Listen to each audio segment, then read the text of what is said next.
crazy camp life, votes, and tribals, the life of a survivor is more than you see on TV. So if you need the scoop on island survival, crack a coconut, put on some rice, and let's spill the immunity. Hey everybody, welcome to the show. It is Spill the Immunity. I'm here with Alex and Brandon. Gina's taking a little time off to do all her voiceover stuff, but we are ready to rock and roll. We've got a lot to talk about today. How are we feeling with no Survivor to watch? It's now been a little bit. We come into the new year and I am really missing. I'm almost tempted to rewatch some of starting at season 1, episode 1. What about you guys? Bree, it's the end of Christmas vacation here. They're about ready to go to school. I'm going to butt off my kids next Wednesday. That's what's going to happen. They're crazy in here. Usually Survivor is my relief for Wednesday nights or Thursday mornings. Wasn't there. So I'm grabbing some parchment, voting them off. Alex, how about you? Yeah. Well, I've been rewatching all of the seasons kind of in a weird order, just based upon which ones I don't really remember. And we've got through almost all of them now. So we're on China, watching James and Amanda. We always say James because that's how Amanda says James on the. But yeah, I get my Survivor fix. I like that there's 45 seasons, right? So you can kind of rotate those and kind of forget so you can rewatch them again, right? So yeah, I get my Survivor fix, but yeah, I really want a new season. And come February, American Survivor and Australian Survivor, we're gonna be like Survivored out. Like that, is there such thing as too much Survivor? No, I think we're gonna find out in February. Yeah. Yeah. If we're gonna find out, we're gonna find out then. Yeah, there's never too much Survivor. It is a lot to watch, but that's what we love. We always want more Survivor. We're getting 90-minute episodes back in 46. I think they used the time wisely. I think it really helped the show. I did see some comments and some posts in our favorite Facebook group, which is The Tribe Has Spoken. It's now The Tribe Has Spoken 2.0. So if you aren't a member yet, you should go join over there and get into these lively, I'll call them lively discussions, is putting it in a nice way. But there's a lot of opinions and a lot of people that have a lot to say about what's happening now in Survivor and a lot about the past. So I wanted to talk a little bit about that today. Brandon, I know you had made a comment in there and really found one. So I'll let you go first with what's your beef in The Tribe Has Spoken? Yeah, so I believe that the one comes from a J. Ray, or maybe it's G. Ray. I don't know his name.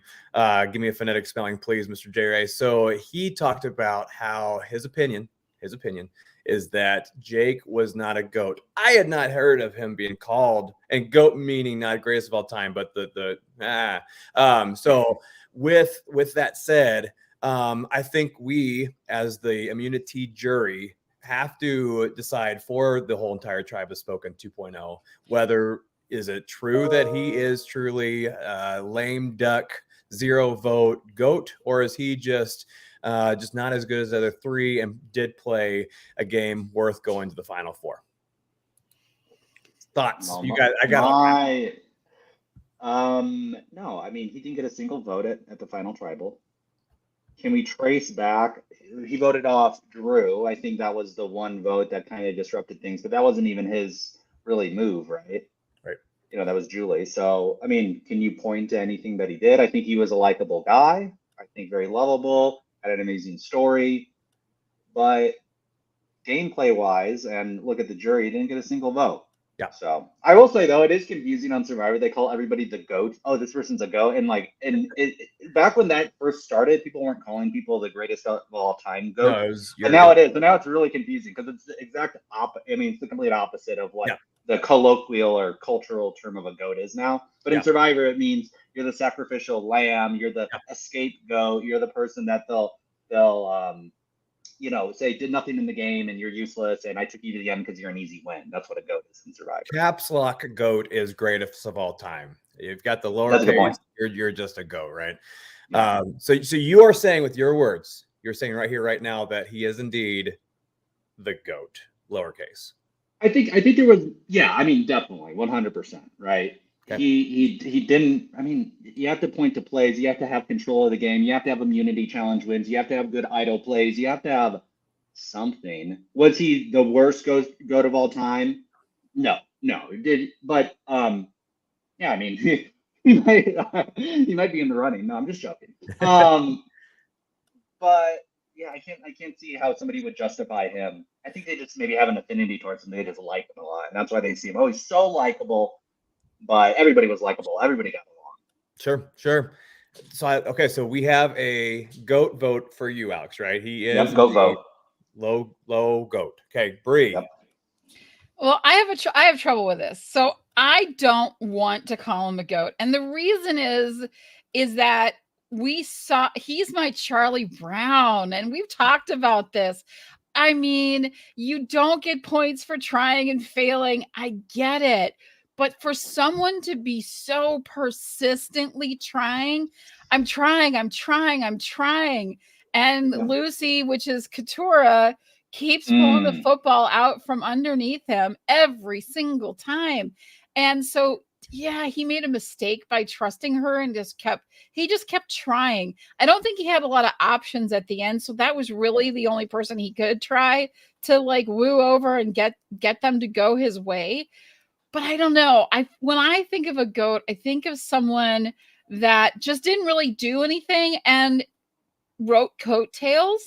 They just kind of rode along, and they didn't make waves, and they kind of went under the radar and were like, I'm going to just try to get to the end because I know at this point maybe I can't win, but I want to get as close to the winning because it's a scalable win, right? So first place is $1 million, second place is 100,000 or whatever it is now, I don't know.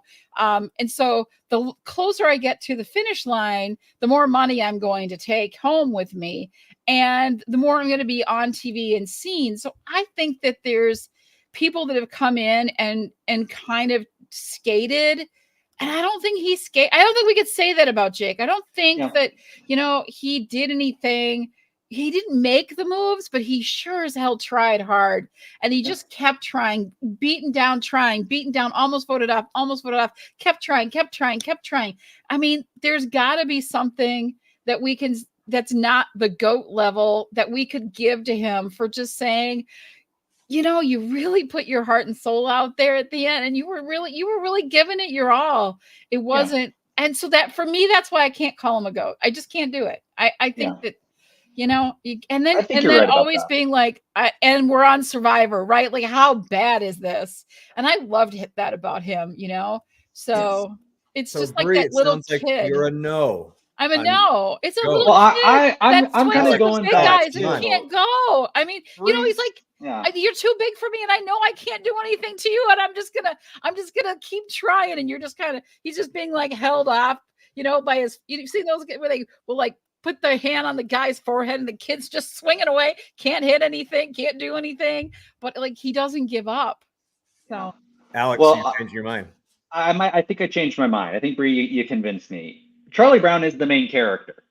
You know what I mean? He is the lovable main character who keeps trying, and people really identify with that. And traditionally, a GOAT has been somebody who, like you said, has done nothing. They've rode the dominant alliance or the dominant person in the alliance, coattails to the end, right?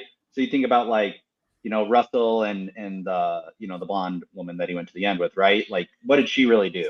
Russell did almost Phil. Right. Like these people, they really so Jake didn't really attach to a strong player.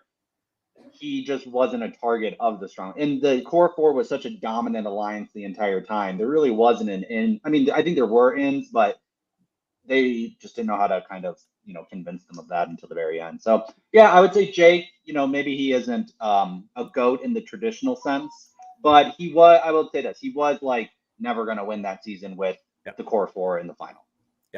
So there's no tie to break. You guys have successfully voted the same way. I'm with you guys as well. I think there's a difference between a GOAT and a coat GOAT, as you're explaining. And I think back to season 3 with Kim Johnson, who I think was the first GOAT, coat GOAT, if you will, of Survivor. She rode the coattails of the Lex and Big Tom and Ethan all the way there to the very end. And I think, Bree, you hit it on the head when you said he was trying. It wasn't that he was just trying to ride in as the third member. I think once his bawling scenes was him realizing that he was going to be the third one more and more as he played the game. So I will say that you, Jake, are not a goat. On behalf of Spill the ImmuniTEA right here, congratulations. You heard it here. I love you had that. one, Bree. I have a huge, like, I get in these I don't get into the conversations. I try to listen to other points of view and try to understand people's perspectives, but I do have this thing about everyone's like, it's Outwit, Outplay, Outlast. Like, let's talk about Outwit, Outplay, Outlast. It means you make it to the final. You're in the final tribal council to get voted on to win $1 million, and you win it. Anything less than that, you didn't Outwit, Outplay, Outlast. You might have done a little of that, but you didn't do all of it. And so when I see people saying they didn't deserve to win, I mean, I guess every winner deserves to win because they did the thing they needed to do, which was Outwit, Outplay, Outlast. And Outplay doesn't necessarily have to mean, oh, they won all the challenges or they did all the things, because a smart player will realize you can't win all that stuff and not be a huge target and get voted out, right? So that's all. Like, there's so many components to this that if you make it to the final, and jury management and like people voting, we saw it in 46 or 45. Listen, Drew was going to vote for Austin. He wasn't going to vote for D. Why? It's not because he's bitter. It's because he was friends with Austin, because they built a relationship. It's the same way with people that are bitter. I don't want to vote for you because you did me wrong, and I don't like you. I don't like the way you played. It's the same thing. So when you get to that final tribal council and people are voting, they're like, oh, I know I have Julie. Why? Because you played the best game or because you built the best relationship? Yeah. So I get really frustrated when people say, oh, they didn't deserve to win. They didn't deserve to win. And my girl Sandra gets a lot of flack, and I just saw it today. I've got to bring up that slide, and I don't have it. I'm going to put Bobby's up. Bree, I wanted to ask you this. How would you describe Sandra's play? I think she was villainous. I think she did things that got under people's skin. She played the game that was perfect for her, for what she could bring to the table. She took all of her natural instincts and resources and capabilities and played the best game that she could play. Right? Like, Ozzy's going to come in and he's going to play the best game he can play because I know I can fish and do these things. So I'm going to be a provider because it's going to make me more valuable. Those are his skills and his abilities. He's bringing that and going to use those to hit the best of his ability. She did it with what she had and what she could bring to the table. And she did it twice in a non-all winner season. Sorry, Tony. Love you. Great job. Congratulations on 2 wins. But there was always going to be a winner that's already won in that season. So for me, it doesn't count. I'm sorry, it doesn't.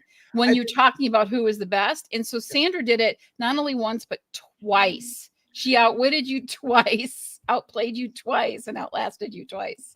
I think she's also quick to dismiss that she's a possibility to be voted out early on in the season. I think when her name caught on to people's ears and stuff like that, she's like, nah, that's not going to happen. And I think in that confidence, instead of taking that and being like, oh shoot, my name's on the chopping block, I'm going to get anxious, I'm going to stress out. And usually it's those people who have a hard time trying to bounce back from that. I think she displays so much confidence in her game that helped her out with how far she got during all the seasons. Even the seasons where she got, when the day 17 was her popular day of getting voted out the last 2 times, even on those episodes, she went further than anybody thought she was going to, even though 17 days, based on that confidence that she has to make sure it's always anybody but her. Yeah, anybody but me. I think she is able to maintain a really level of consistency in her personality, and that makes her hard to read for people. And she, from the beginning, is almost in some ways like difficult or like aloof, or I don't know, like she does a really good job like not being a threat, right? She's not a physical threat. She's not a challenge threat at all. I mean, on her season, she didn't like win anything, so people see her that side.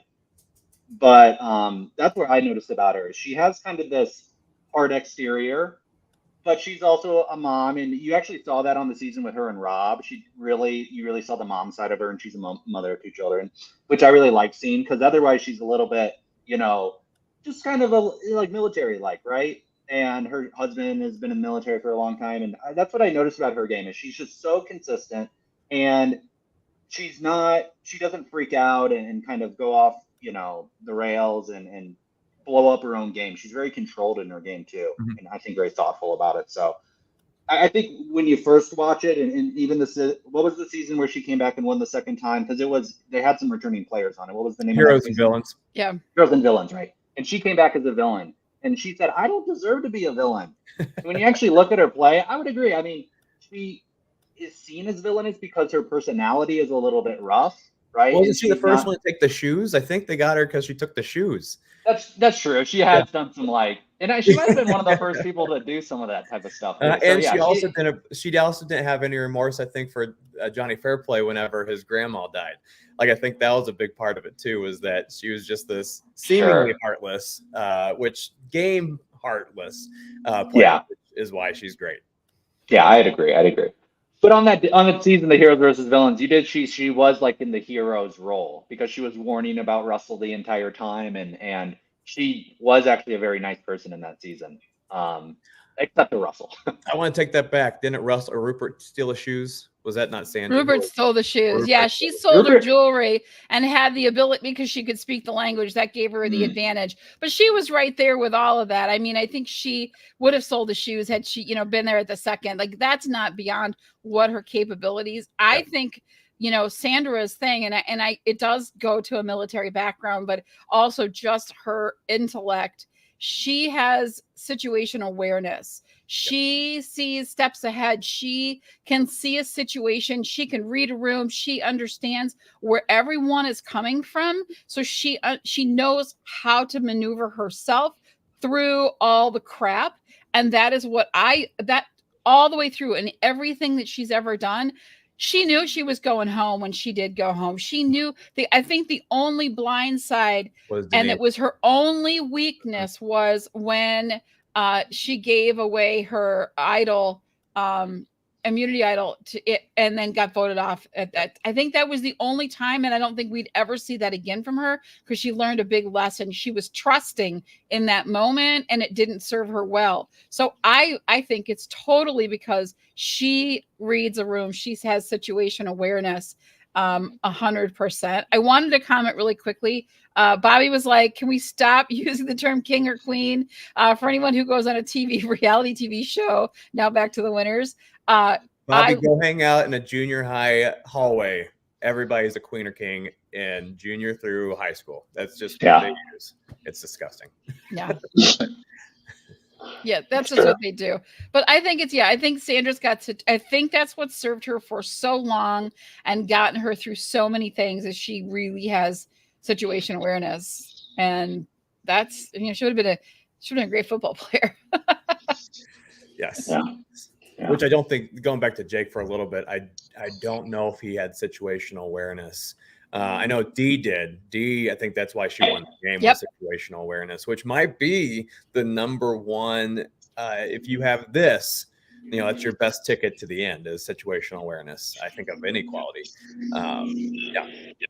Being adaptive and just reading, having that, because it really allows you to not change who you are, but like maneuver through all the crap that goes on in Survivor, right?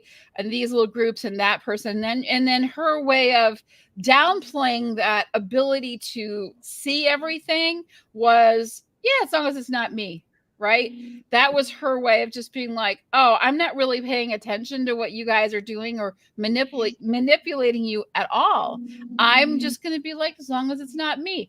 but very well knowing that she totally understands what you're doing, and if it serves her, she will vote your way. So she's tricky, man. That's, I think, the best thing that you could do to win Survivor is to have situation awareness. Yep. Great. Yeah.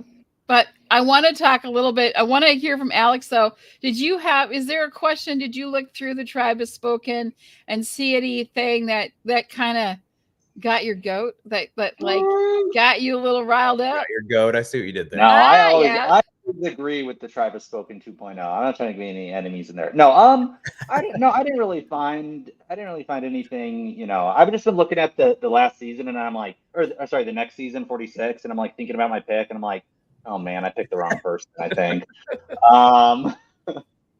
So have CBS come out with the bios yet that they typically do?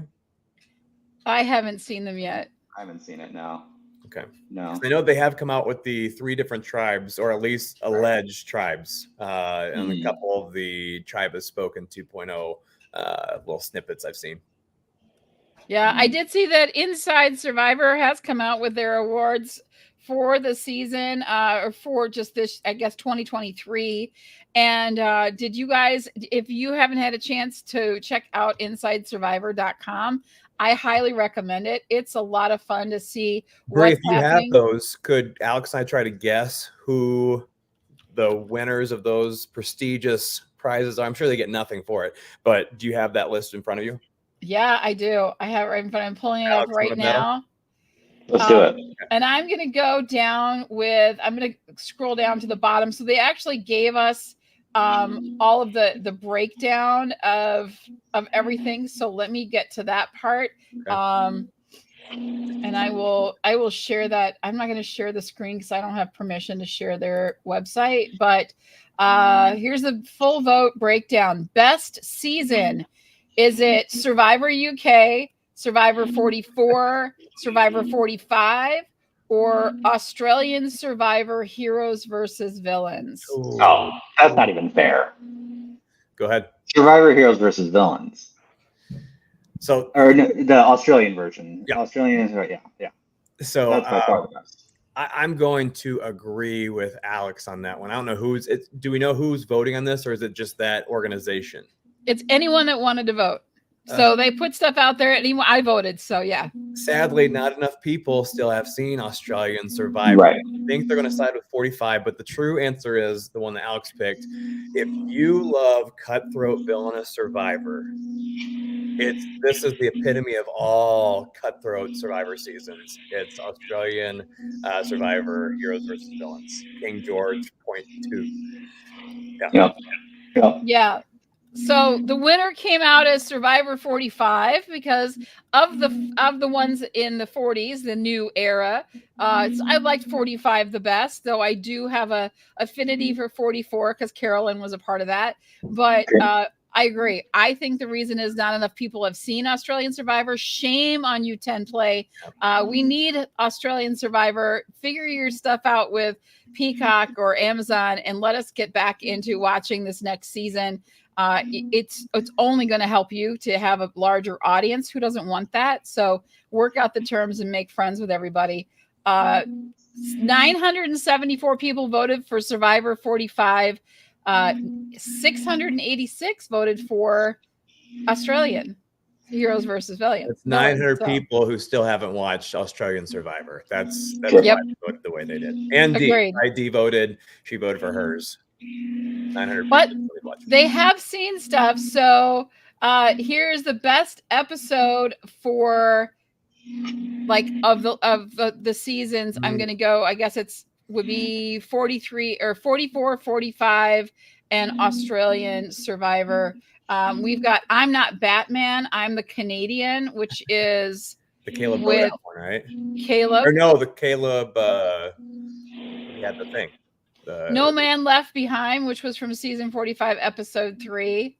Living the Survivor Dream, that's Jake, season 45, episode 13. And I Can't Wait to See Jeff, which is season 44, episode 1. I believe that was Carolyn intro. Yeah. Okay. I'm gonna go with the Caleb. That was my initial. That's my pilot episode with you guys. It was the Caleb safety thing. Yeah. So where Jemiah got voted off, I believe. Yep, and that is the winner. Yep, and that one is the winner. So that's really cool.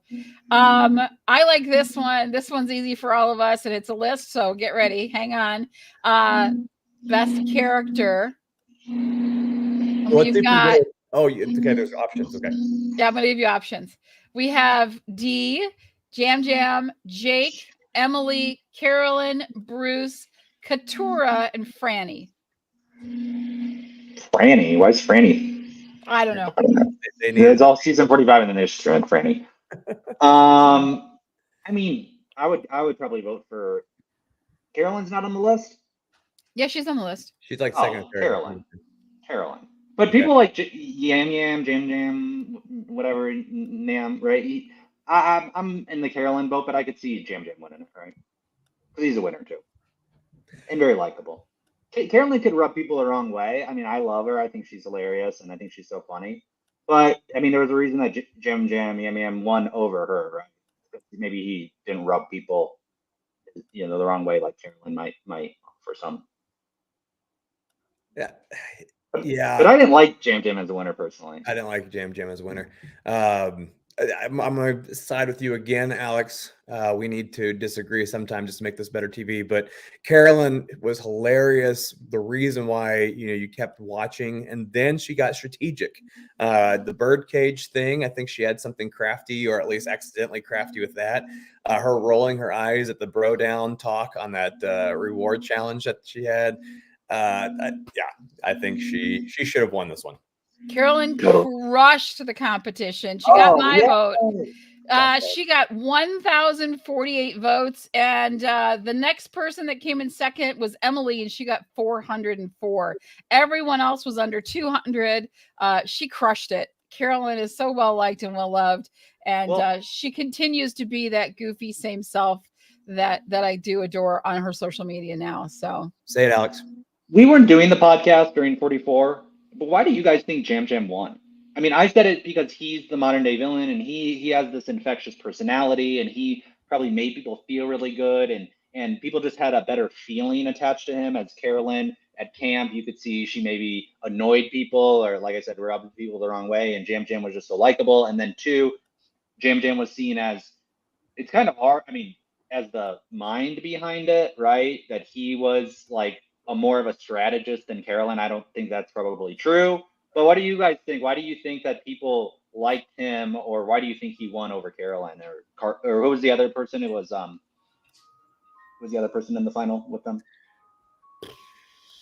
Wow, that's terrible that we don't even remember. Guys, are we even a podcast? What the hell? How do we not know this? Shut us down.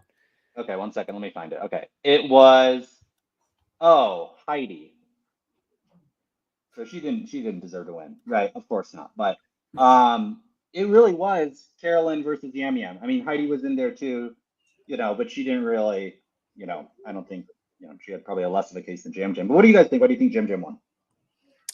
He had the gift of gab like no one we've ever seen on that show in quite some time. I think Drew could have had a great final tribal council with the way he knew how to speak, and Yam said with a smile on his face as if you're saying it right to you.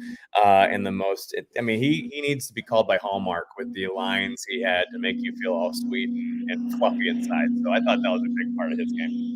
Yeah, I was doing the podcast back then, and like Amy just pointed out, and I want to get to Bobby's comments here in a second too.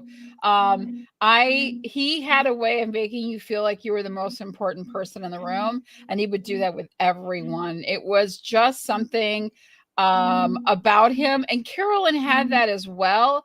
But I think that she was a little. It was a little goofier and a little harder to understand, where he really focused in on you and made you feel that special way. And so you just adored him. Right. And it worked for him, man. He was really he had connections with everybody, and I think that was the secret to his win. I don't know if he actually had situation awareness, to be honest with you. He did in a way that he could make himself so well liked, and he definitely, I think, like we've said, was a villain in that way where he was like, I'm just going to make everybody feel like they're the most special person to me. And it was intentional, right? But I do think he did form honest bonds and connections with people out there as well. So, but yeah, I think it maybe was a little fake for some of the people on the cast, and he just did it because he knew it would get him the win, and that was great. Good for him. That is situation awareness, I guess. So yeah. Well, I think it's a different type of extrovert, or like a different type of exuberance, right? Like his is about making people feel good, and Carolyn is kind of driven by her internal dialogue, and like her narrating her own life. And then Jam Jam is probably a little bit more people focused and relationship focused there. So I think you're right. If just, Jam Jam made people feel good, and that can't be overlooked. Yeah, and I think he also knew how to sell his game better than Carolyn did. As you said, Carolyn has such a rich inner monologue that you want to hear everything, but it might be too much all at the same time, especially when it comes to, hey, you need to just prove to these people why you deserve to win. I think Yami did a much better job at that, being like, this is why I'm here and this is why I deserve this. Well, that was a big part of the tribal with her was anything that you did strategic, or was it all just coming from this like crazy energy? And she was like, no, there really was strategy there, but like I do play with my heart, and this is who I am. I went out here and I played by myself, or played as myself. And maybe it was Jam Jam's story too. But I think Carolyn had super amazing story, right? It's very rare you see somebody who, suffered with addiction and then to come on here and be sober for it, like that's a really amazing story. So I think you're right. She just didn't do a good job selling herself at the end, but Jam Jam's a hard guy to compete with. So yeah, agreed. Getting a likability contest with Jam Jam, I don't want to do that. No, and that's true. And I think, Carolyn, that's one of the things that I think what she brought that was so special and makes her so likable. Even like now, she still is so likable by so many people, is that she's continuously bringing her authentic self all of the time. And she spent a lot of time trying to hide these parts that she just did a video on Instagram where she was talking about, I didn't think anything was wrong with me. I thought I was pretty normal until people started telling me, people that weren't very nice started telling me I had all these things wrong with me and I shouldn't be myself. And then she'd listened to them, and that led her to the drug addiction and all the issues that she had. And so now she's like, no, I don't want anyone else to go through what I went through. So I'm just going to be myself. And if that makes me unlikable, or people don't get me, or I look silly or stupid or embarrassing to people, I don't care, because I need to show that being your authentic self and who each of you are, that is you, and be damn proud of who you are, and don't let anyone else tell you that you're less than. You are more than all of the time, no matter who you are. And I think that message shined through. It came through on Survivor. It's why we connected with her, and it's still who exactly she is. I mean, she has just gone through something pretty horrific herself in a very abusive relationship. She's been very open about it and shared it on social media so that no one else, so that people can see that, know they're not alone, and that there is hope and light on the other side, and to get through things. And that takes a very confident human who loves who they are and is comfortable in their skin to be that open and authentic. And she is 100% that. So I do have a lot of love for her. I think what she's doing is really amazing. And I think that's why we connected with her. Did it get her the jury vote? No, it didn't get her any votes, but I don't think that really mattered. And that's why Sia saw so much in her. I could go on and on about Carolyn. I'll go on. There are many people I'd like to see a second time. Carolyn's on a short list of people I'd want to see 3 times or more on Survivor. Yeah, she's awesome. Yeah, great. All right, best move. Let's get to it. We have details Julie to play the idol and vote for Emily. We have the Reba 4 and the Emily blindside. Emily and Caleb blindside Sabaya, and Carson and Jam Jam blindside Franny. The real answer is King George's 3 moves, and then Shawnee's vote off of George. That's the real answer to that. They didn't give us those options. So let's go Americanize this. Where are you at, Alex, on that list? I don't know yet. I mean, Caleb's, play, I think that was, playing the shot in the dark and getting that. I think that's like one of the all-time, it's just pure luck, but so I guess maybe it can't be considered a play because it's just pure luck. Can you go over them again? They're not doing they don't have the Caleb one as the best move. Yeah. It's D tells Julie to play the idol and that was blindside. Okay. Yeah. I mean that. No, I mean, I don't know. I thought because it was so late in the game, I think the stakes and the credibility and the difficulty gets harder the longer you go. And that she was so close to Austin that she should get that information. I think it was kind of I don't know, because maybe if they didn't vote out Emily, then Emily would have gone for D, and she said that she was gunning for D, so maybe that was, one of the better plays. But I don't think any of them were super strong necessarily. But I don't know. What do you think, Brandon? I agree with everything you said there. I think that Dee's play when she did that, and because at that time Drew was the one with immunity, right? When D made that decision, or was it Austin? Or who? No, was Drew. No. Drew had immunity. He did? They couldn't vote him out? They couldn't vote him out because Julie was going to vote for Austin. And then D talked her out of it and said, no, you have to vote for Emily. Gotcha. I think for D to have the awareness that her convincing Julie to vote someone else and not making Julie consider that, wait, hold on, why don't I just vote about Julie in this case, or D in this case? Right, D, yeah. Like that, I thought that was mesmerizing too. That wasn't even a thought that was brought up on the screen that we got to see. So I think that helped me helps emphasize how great that move was for me, and I think that should have been the winning one. Yep, I agree. Julie should have did that. She should have voted off D. Yeah, she should have. That would have been that would have been like the Shawnee King George, like that. And that's kind of what was maybe like frustrating about that season was like like we want to see a villain, but everyone's like so afraid to be a villain now. Yeah. The bus stops too soon in U.S. Survivor. the mindset, the villainous mindset, that next oomph hasn't been there for a couple seasons in Survivor, to where Australia, that's why people watch Australia, because it's always that, okay, this, wait, hold on, I can even do this and really cap it off. And I think that's in like almost half of the episodes we see in Australian Survivor. Yeah. I'd like to ask Julie that question. Like, why didn't you vote off D? Would you ever, if you could go back, would you vote off D? Because that would have been the play of the season. It's D, I think I said, whatever. D was from the beginning a shoo-in to win. Julie was seen as kind of this threat, but what did she really do? I mean, she was kind of an accomplice with the D and very likable and Mama Julie, but she didn't have anything, except that vote that she did vote off Emily, right? So that would have been one of the all-time great blindsides, and the fact that she told her and, that the idol came from, Julie's missed opportunity there. And I wonder if that is a consequence of longer gameplay in Australia, or if that's just an Australian mindset. Whether it's too soon for them to be thinking that fast, but I don't know. I would think that they could. So. Yeah, I have a perspective on the whole thing, and I want to talk about it before we wrap up, because it's for me, that's a hot button topic, is the villainous kind of a behavior. So I want to get back to that. I do want to finish this list though and get through it. Funniest moments.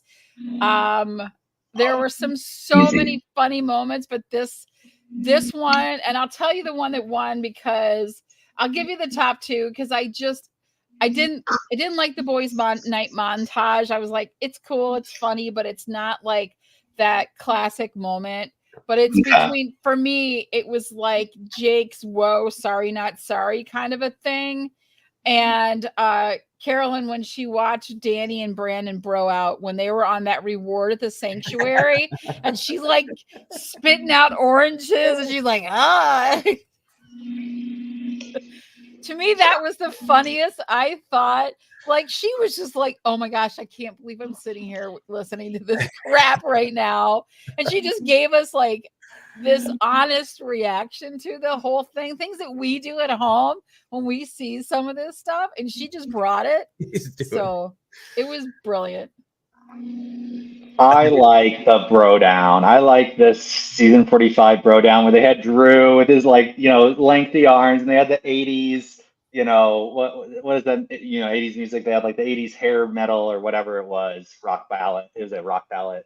And maybe you got to be a bro. Maybe you got to be a dude to understand that, Brie, but it connected down deep at a it hits you in the heart, did it? All right. Yeah. Flashbacks to my elementary school sleepovers, So, Brandon, were you feeling the bro vibe? Or I feel that the bro, the whole bro thing is just being. Look at this. We have two bros going up against each other. Two bro moments. One being completely made fun of, and one like with 80s music and all the things. So I liked them both. So I'm going to give 2 awards. I know this is not fair, but I'm going to do Mario Party and give 2 different mini game stars. One to the bro edit. I think that was the best edit Survivor ever had in the new era, was all the music in the 80s and all the things, Alex. The burping and fart. And I think just the best like natural, just the hilariousness of Carolyn responding to the bro. So Carolyn gets the award, and the Survivor CBS editing team gets the award. Oh, I love that. Yeah, they were both bro moments. I mean, it is what it is, but yeah, and that's like the female reaction to those kind of moments. Oh my god. Yeah. Cute. And Drew admitting to he doesn't bro out ever, right? Mm-hmm. Because he always said like, I wanted to be part of the bro thing. I stay at the library and read books. The fact that he got a part of that kind of lets you be like, oh, good job, Drew. You hit those levels. Boy. That's true. It was an accomplishment for him, and he played well with it. And I thought it was great that he was just like the way he was. So I will give him credit. And yeah, the editing of that was a lot of fun, which we don't see. All right, next one, shocking moment. There's only one, in my opinion. There's only one. Safe. And we can all say it at the same time. It's Caleb. Yeah. Very shocking. That was it was so successfully played. It was so well done. We were all on the edge of our seat, just waiting for Jeff to open it up and say safe. And we got our moment. So I think the reason that I love this moment the most is not the jury, but the players got an incredible moment. And the audience got an incredible moment because it's something we wanted to see happen, right? And it was just so perfectly balanced, and they were shocked and we were shocked. It was like the first time I think I screamed and was like, yes, out loud, right? When I saw that happen.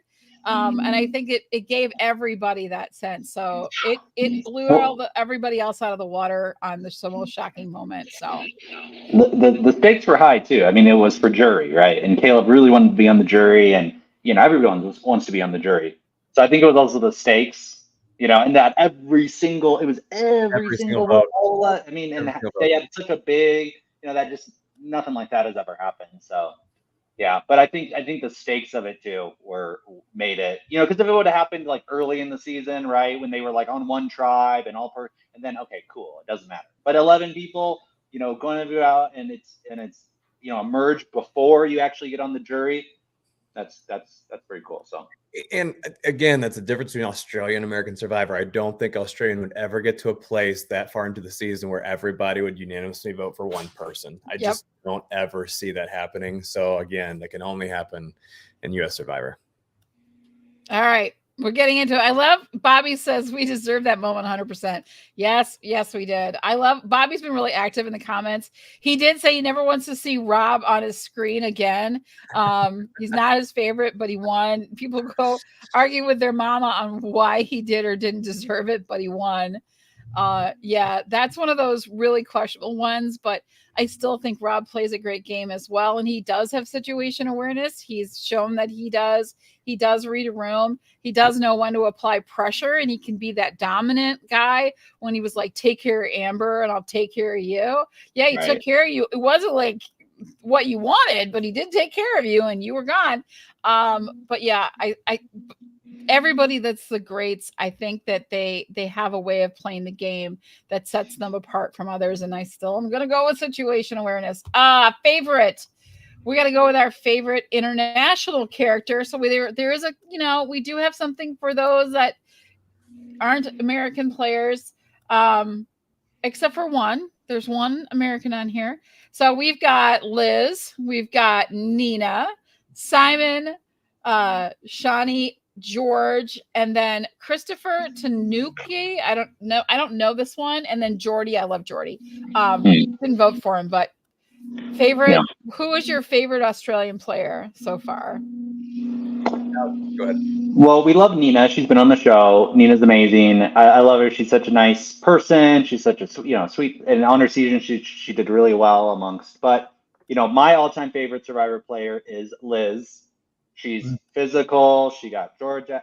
She did so much. She dominated the season with King George. But as far as watching, I think she's like the best overall Survivor player. Olympian, strong woman, endurance, speed, smart, sociable. Everybody liked her. So I think all around she's probably the most well-rounded and my favorite Survivor player. But the one that I like to watch the most is King George, right? Because he's the one. If you have him on the season, that season's going to be good. He's going to tell. As long as it gets far, he's going to weave an amazing story, and he's going to have the craziest gameplay, and he's such a good negotiator and deal maker. So I think at like, if we're just looking at the intellectual level, which I like to look at Survivor at, like the challenges are cool, but I like the idols. I like the play. I like the negotiation and the moves. And George, I think above everyone else is probably the best at that. I think George has two things over every single Survivor. One subjective and one's objective. The subjective one for me is that I usually cheer for the underdog by season by like episode 5 or 6. I usually am not cheering for that person, the one anymore. And he's the only one that I've ever kept on cheering for him being the best out there. The objective one is, look, if you look at both of his seasons, I think he's probably one of the only, not only people, but one of the very few that started from day one by himself, where he was about to get kicked out and he sacrificed, I think, for a girl named Kara, like one of the first episodes where he was smarter than everybody else that first episode and then carried that through 2 seasons of Survivor, except for Liz, who he got outsmarted by towards the end there. I think it's King George with a sub-level of Liz being a runner-up, or even Shawnee. I think Shawnee is great TV too, and villainous. Not as great as Liz, but King George, I think, by leaps and bounds. I like Shawnee's look. She looks very like English or British. She just looks very kind of like upper class. Yeah, she definitely does. My opinion on Liz, and this is, I think she's a brilliant player. I think she ended as a brilliant player. I don't think she started as one. She was a newbie. She had a lot of learning to do, but she paid attention and she got herself through. So is she, in my opinion, the best player ever? I think George definitely has that edge over her because of his manipulation skills and his willingness to like go for it hard. Like he doesn't, if he makes a decision, he's not backing down. He's going to go through it. We saw it specifically in the one challenge that they did live at Tribal, where they got to Tribal and then they had to do a challenge, and Simon ended up winning that challenge. And so they had to change quickly on their feet, and George was able to see all of the plays down really rapidly, like on the spot. I got to change. We were going to do Simon. Now we can't. He's immune. What's the best gameplay for us?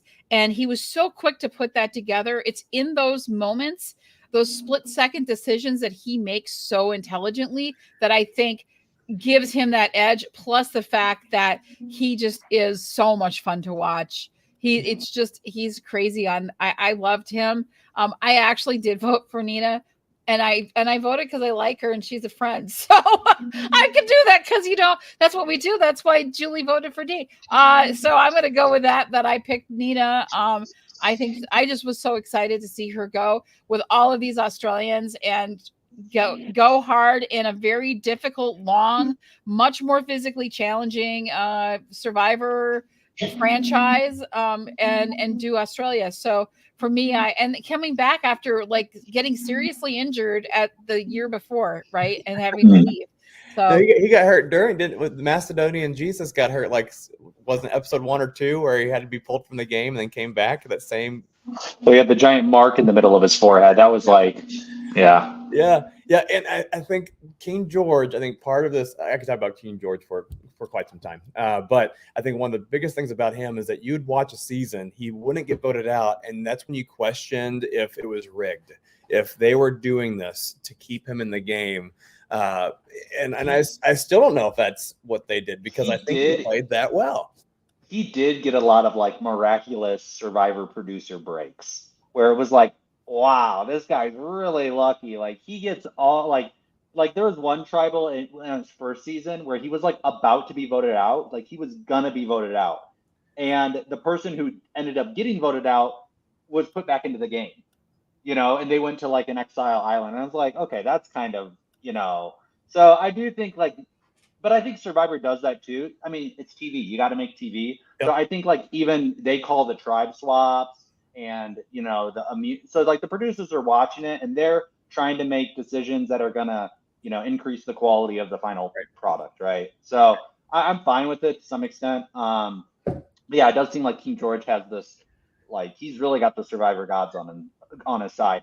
And he too, what I liked about King George's play is he played the idol for other people. Like he would put himself in risk. He would put himself on the line to save other people, to further his game. And I think that's what made him such a respectable player, or like such a, like an amazing player, is like, it wasn't all about himself. Like he really did take care of his alliance. He did take care of his people. And I do like that loyalty element in Survivor, and like seeing that group of 3. Oh, we lost Alex. No, he's still here. He froze. Well, that's okay. Yeah. All right. I want to get to it. I know, Alex, sorry, you froze on us, so we missed that last little bit. Best international move. This is our last one.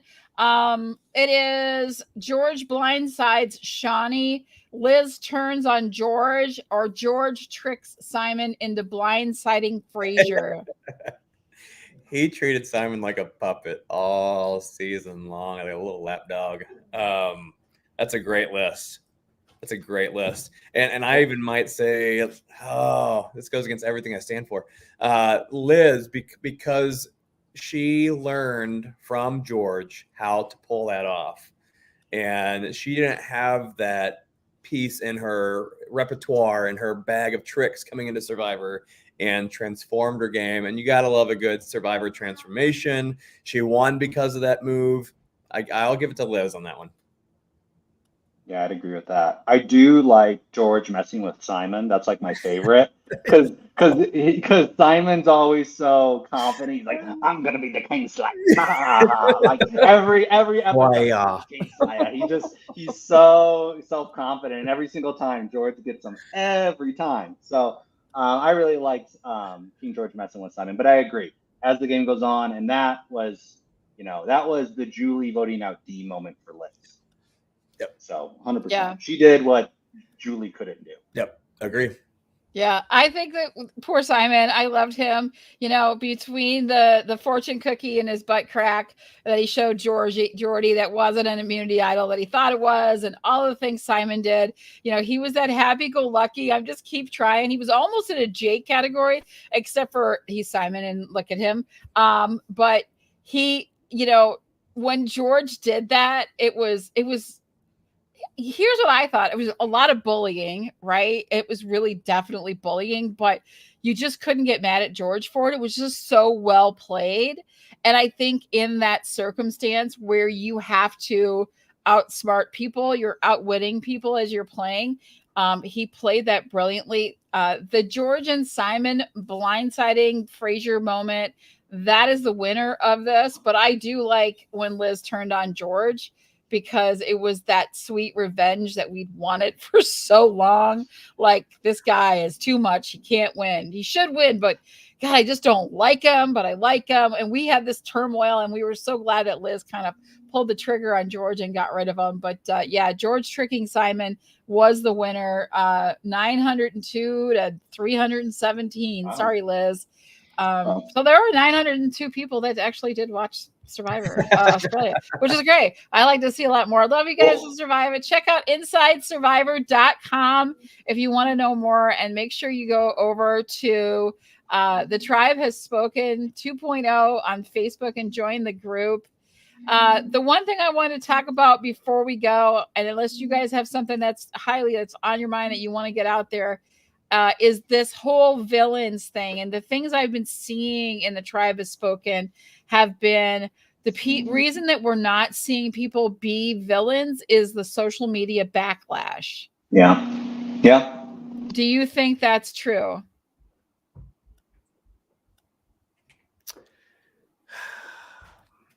I think Alex is frozen again.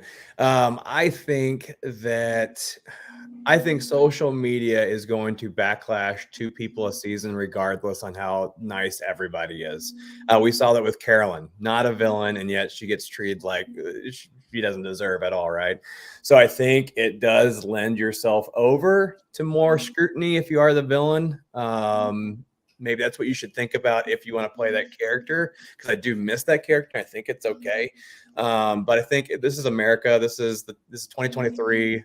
There's going to be 2024. Oh, wow. There's going to be people out there like that, regardless on who's playing the game. Yeah. Yeah. Is my connection okay? Do you think I can? Yep, you're good. Yeah, okay. So I agree.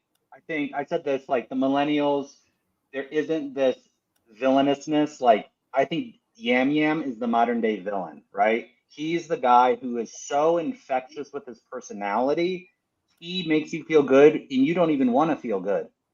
But like and like that to me is like somebody who just, they break through the brick wall every single time with people. And so that's why I'm excited for this new, I forgot his name, but the new guy who is like, stay positive and test negative, like that type of personality, like he's like almost committed to making people like, and it's that commitment too, to like, I'm going to be this type of person with every single person, right? And I'll be over the top fake.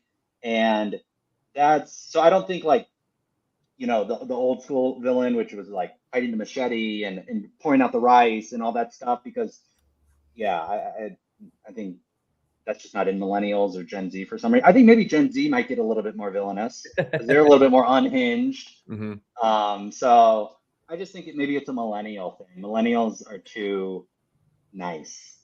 Mm-hmm. Well, I mean, on social media, you got, I think 15 of the 18 castaways are still hanging out at a beach, wearing costumes and stuff and having fun together. So, you know, as a Survivor fan, you know, you're glad that they've forgiven each other, but at the same time, you kind of want to see these rivalries build up. You know, just like the Rob and Russell thing, and just like, you know, the other 15,000 rivalries we can name off. You kind of want to see that in the show aspect of, you know, being entertained.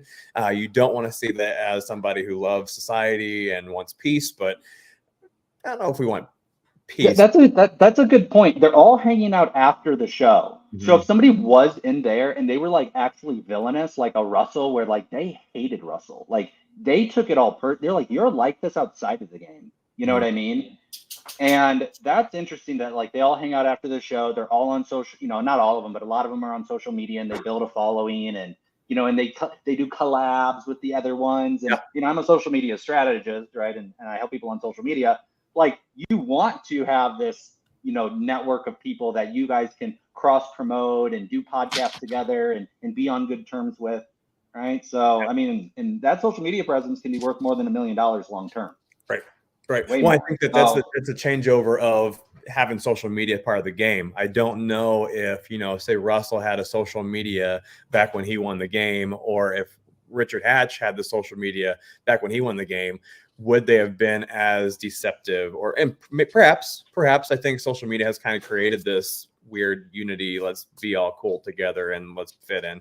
But I think the other issue with all this stuff is, I think that, is it still credible to say, like Sarah Lacina was saying, that if a woman is strategic and deceptive, she's seen as quote unquote a bitch, and a male does it and they're seen as this devious great player, So I wonder how much of that is thought into this whole entire piece. If Emily would have continued her storyline of who she was, would she have all this social media backlash compared to a guy? Does that make sense?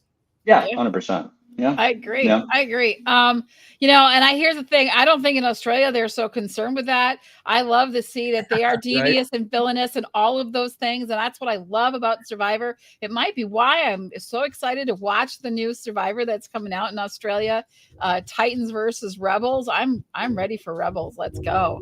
And I know we're running on time, but I did talk to one of the survivors. He's the log splitter from Australia. I'll figure out his name last time. Yeah. So I talked to him on social media, and he said that, in Australia, the things that are crazy in America, like, the racism fight and all the different things that are going on in America, it's elevated 3 times in Australia, but no one really reports on it. Like it's the same kind of thing. They're so much more open about their feelings, and if someone doesn't care, they don't care either. So it's just a completely different culture there in Australia. Yeah, and I don't think they care, and I think they're ready to throw down and do the things they need to do and get the money, and it's a lot less money too.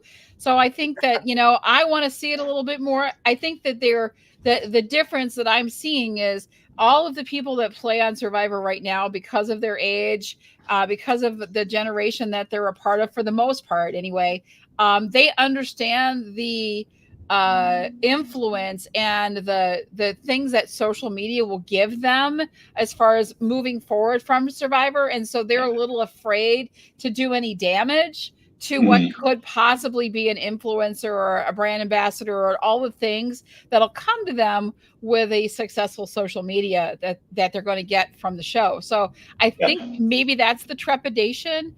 But if Kelly Ben-Simone means anything to you, she is one of the OG housewives of New York City. She said any PR is good PR, and sometimes you gotta throw a little shade. They know how to do that on the Housewives. I'd like to see Survivor throw a little shade. Come on, players, let's do this. Well, with the Australian Survivor 2, last thing on it is it's so much more physical. It's always like, if you look at original seasons of Survivor, it was a lot of this head-to-head combat, battling each other, pushing each other off the ledge, fighting for the ball. And then they got rid of that. And I said this last time, now the Survivor challenges are like for little babies. It's like dig a tiny hole, run through a puddle, put together, 2 puzzle pieces, and then you win. And so I think the physicality of that season too, that they make people battle, that there's a physical confrontation between people, increases the cutthroatness of. Yeah, you almost want to build up the puzzle people first rather than the stronger people, because the likelihood of them winning the challenge at the end of the game is far more probable. Yeah. The opening challenge of Heroes versus Villains on Australia, they had to go through a course and get things that they were going to bring back to camp, and you could steal the things from the other team, and you were really battling each other, and that we were stealing food and taking things, and that to me, like, I want to do. Can we see that, please, on the U.S. version? I loved it because they've done that on the ship in the beginning before. Yeah, World did it. Yeah. Well, but I do watch those seasons back, and I'm a little bit older now, so I realize, wow, the human body is pretty fragile, right? And they did have all these times where there would be physical confrontations and then somebody would get hurt, or I like watch these seasons where I'm like, oh my gosh, like someone's going to get really hurt doing this, and you fly them all the way out here and they're on the tribe already, and they're making TV, and then they get hurt doing like a stupid kind of challenge that could have been avoided. And I'm just like, that's such a dumb way for, like, James, for example, right? Big James, right?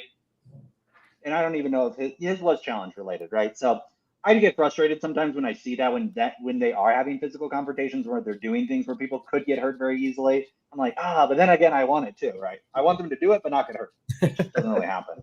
So. Yeah, and that's I think why we're liking like Bobby's saying House of Villains, and The Traitors is coming out. It starts in a week, I think, and we see Sandra's on there and Parv is on there, and there's a lot of there's housewives on there, and they get the villainous thing. That's what it's all about. So you want to know why Traitors is so successful? It's because it's feeding that need that we have, that we want the villains, and then we want good to succeed. That's what a whole story is about that we love. We want to see the bad guys versus the good guys, and the good guys win, and sometimes the bad guys win. And I mean, how many countless movies and stories are written about that? We want that on Survivor too. So we're getting our fix from the Traitors. Bobby, I agree with you 100%. That's why we like these shows so much. I want to see more of that in our Survivor. Any last thoughts before we wrap it up? We are right at we're a little over the 1 hour mark. I think the summary of this is we all want to see Abby Marie back in the game, right? Oh gosh, no, please bring that child back. Oh Lord. Was that not right? No, jeez. We stopped watching the season because she was on it. We got to change the season. This is too annoying. Bring Johnny Fairplay back. Come on, bring me somebody good. I'll take Sandra. I'll even take Rob, even though he's not one of my favorites either. I want to see these youngins how to play the game.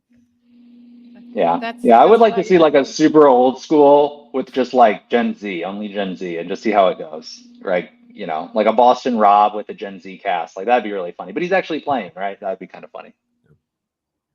For sure. No, you can bring Abby back. She won't last long. We won't tolerate it. She was just mean and completely clueless. And talk about the opposite of situation awareness. That was it. That was it. That's what she brings, man. It's awesome. Well, we want to hear more from you guys. Let us know in the comments. Subscribe and like this video. Share it with your friends.